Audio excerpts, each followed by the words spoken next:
ஓம் சிவாய நம. அவங்க கர்ம வினைய அவங்களே தான் அனுபவிக்கணும்.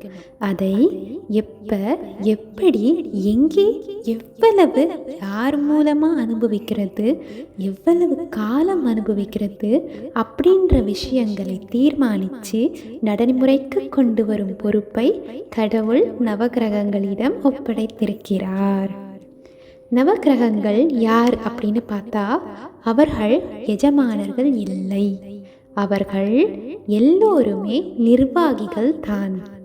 ஒவ்வொரு கிரகத்துக்கும் அதிதேவதா, பிரத் அதிதேவதா அப்படின்னு இருக்காங்க.